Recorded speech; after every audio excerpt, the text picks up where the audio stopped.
All right, let's just jump right into it. Today, we're taking the dust-filled battlefields and the really profound texts of ancient Eastern philosophy, and we're bridging them directly, and I mean directly, with the sterile whiteboards of modern quantum physics. Now, you might be wondering, why on earth would we do that? Well, it's to figure out the true nature of the universe and, more importantly, our actual place within it. So think about this for a second. What do J. Robert Oppenheimer, the literal founding fathers of quantum mechanics, and ancient Eastern mystics actually have in common? I know, it sounds like the setup to a really complex nerd joke, right? But the reality is actually a completely fascinating historical fact. Some of the absolute greatest minds in modern science were deeply, and I mean profoundly obsessed with 2,000-year-old Eastern texts. They actually looked to these ancient words to help them comprehend the mind-bending realities of the universe that their modern math was just beginning to uncover. Okay, to understand exactly what these brilliant scientists saw, let's anchor ourselves right in chapter 13 of the Bhagavad Gita. It introduces two foundational terms that are absolutely crucial for this explainer. First, there's kshetra, which translates to the field. You can think of this as your physical body, the material world around you, your mind, your ego. Essentially, it's the hardware of your existence. Then we have kshetrajna, the knower of the field. This is the observing soul. It's pure consciousness.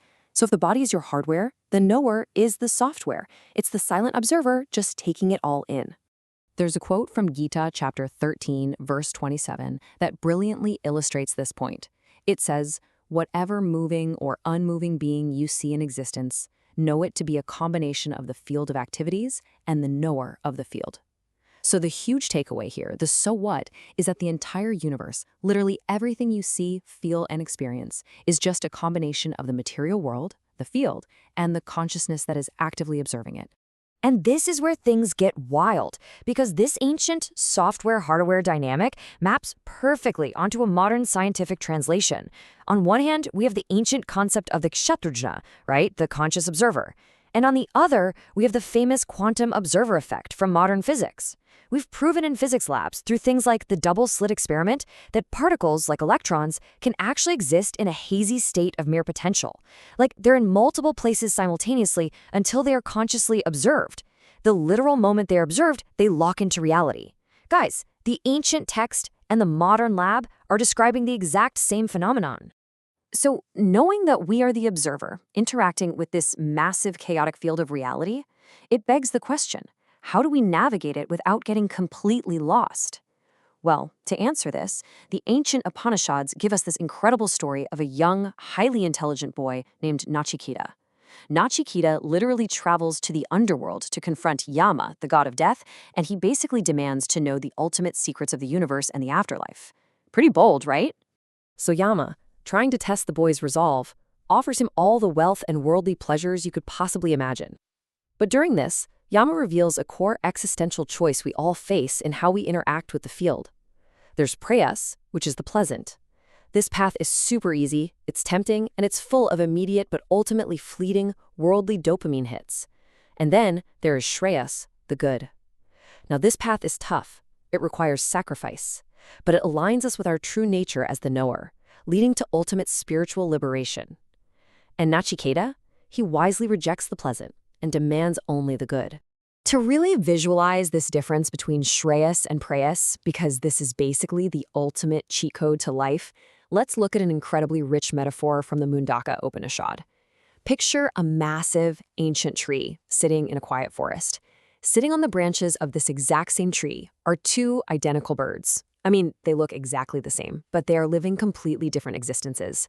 It's a perfect illustration of the dual nature of our own existence in the material field. Notice the stark difference between these two birds.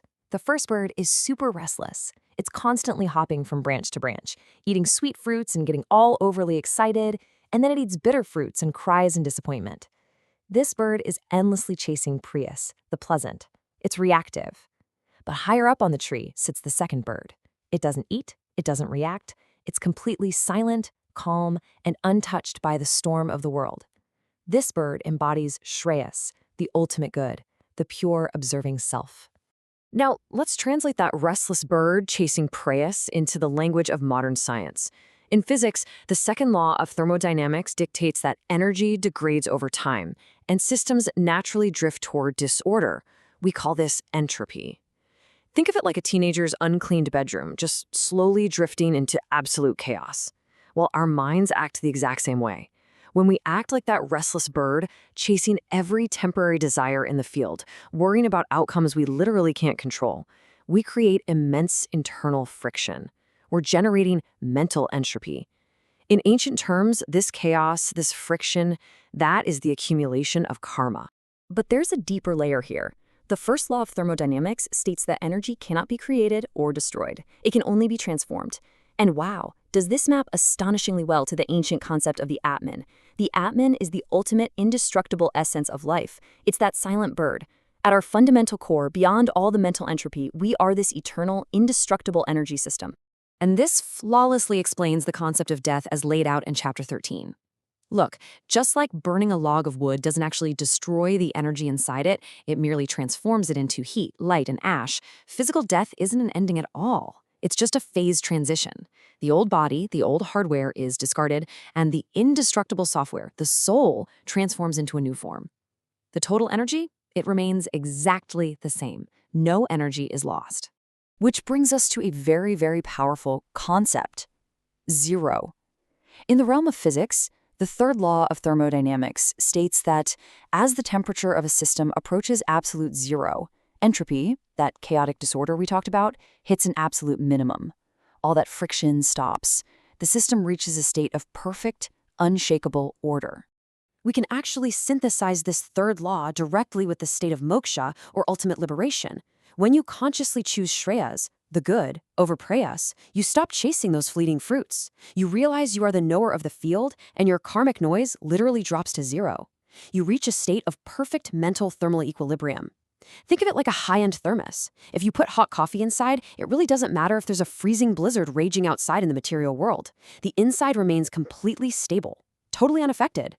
So you're probably asking, if choosing Shreyas is so great, why is it so hard for us to maintain this perfect zero entropy state? Why do we keep getting caught up in the field? To explain this, ancient texts use the parable of the vegetarian tiger. Get this, a pregnant tigress died, leaving her newborn cub to be raised by a herd of sheep. So growing up, this baby tiger ate grass, bleated like a sheep, and genuinely truly believed it was a sheep. It completely forgot its true, powerful nature. But one day, a wild tiger attacks the herd and is just completely shocked to see this grass-eating tiger. He drags the young tiger over to a pond and delivers a massive reality check. He says, "Look at your face in the water. It is just like mine. You see, there is no difference between you and me." And guys, this is exactly what happens to us. We mistakenly think we are our limited, fragile physical bodies, the kshetra, the sheep. We forget that we are actually the all-powerful, indestructible spirit, the kshetrajna. To really grasp the sheer scale of this all-powerful spirit, we have to look at Einstein. He famously described the concept of quantum entanglement as spooky action at a distance. Modern science has conclusively proven that deeply connected particles instantly influence each other, no matter how physically far apart they are across the vast universe. It could be light years away, and the connection is instant. Everything is fundamentally linked at a subatomic level. And honestly, this brilliantly mirrors the ancient philosophical concept of the one and many. The creators of these ancient texts used the metaphor of a spider and its web. Think about it. A spider uses its intelligence to design the web, but it also uses its own body to literally produce the silk. The creator is simultaneously both the intelligent architect and the material building blocks themselves. We are all deeply, universally interconnected for one simple reason. We all stem from that exact same source. But if we are all one, why does the world look so beautifully diverse and separate? Well, that is the force of Maya, the ultimate illusion. Maya is the force that presents the material world as diverse, completely hiding the true non-dual reality. It is exactly, and I mean exactly, like those quantum particles existing in a hazy state of mere potential until we, the observers, lock them into a specific, separate-looking physical reality just through our perception.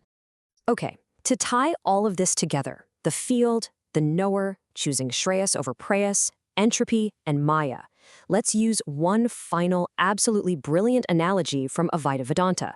Imagine trying to explain the concept of a dark movie theater to someone who has never ever seen one before. You take them inside while the movie is already playing.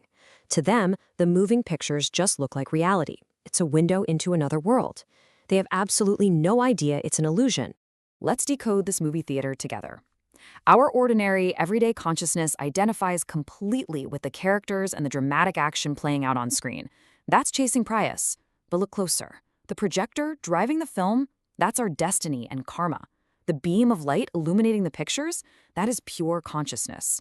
But the absolute most important part, the blank screen itself, that is Brahman, the ultimate reality.